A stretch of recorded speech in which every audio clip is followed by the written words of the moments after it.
finally really did it. You maniacs! You blew it up! Oh, damn you!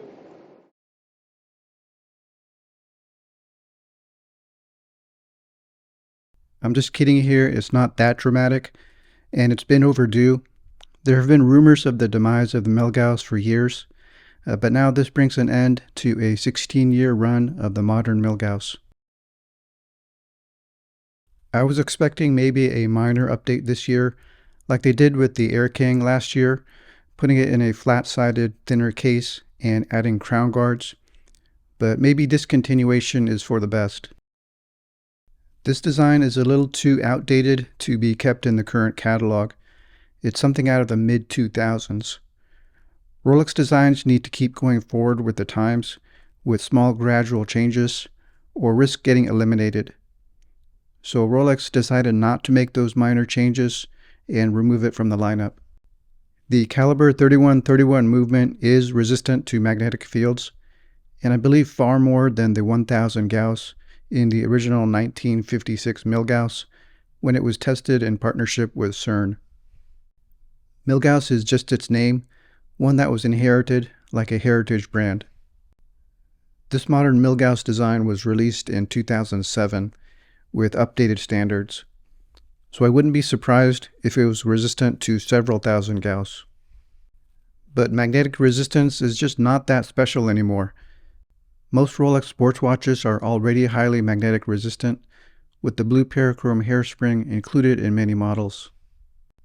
So this watch is something of a relic from the past, spiced up in a radiant Z-blue face, with an orange sweeping seconds hand and orange accents. Now the internal iron Faraday cage may be redundant, making the case unnecessarily thick and heavier than it needs to be.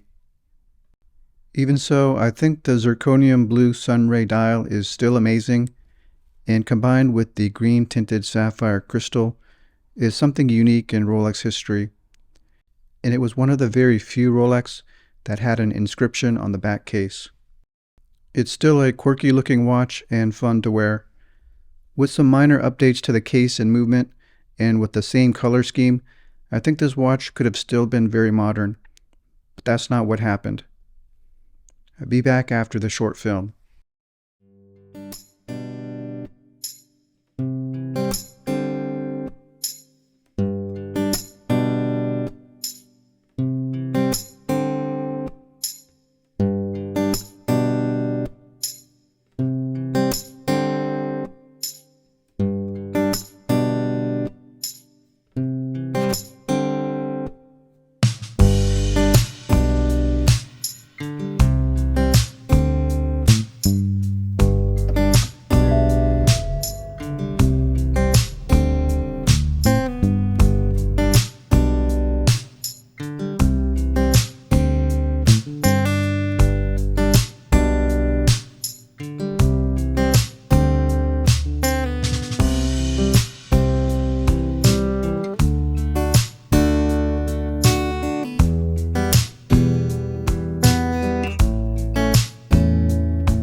The 40mm size is a little large on my wrist, but it's still wearable for me. I'm planning on keeping this long term, and I don't plan to sell. Gray market prices usually spike after a discontinuation, then settle down to a slightly higher price than pre-discontinuation. And I don't expect this watch to lose value. I feel sorry for the people that were still on the wait list at the AD, and I'm glad I was able to get this at retail for my AD, although I had to wait about a year to finally get this. Even though it's gone for now, I doubt it's gone for good. It would be a shame to waste that unique green tinted sapphire crystal. I think it will come back in a new version, but who knows when. It could be next year, or it could be in 10 years. The last time it was discontinued was in 1988, and it didn't come back until 2007. It's hard to predict what they could do with the design to make it extra compelling to warrant a new release. I think the longer they wait to release a new version, the more drastic changes they will need to make. After all, the 2007 version looked nothing like the previous Milgauss. This one fits well into my collection and adds a needed pop of color. I could stop here and now with Rolex and be fine. I am planning on pursuing another Patek, but availability there is very low too.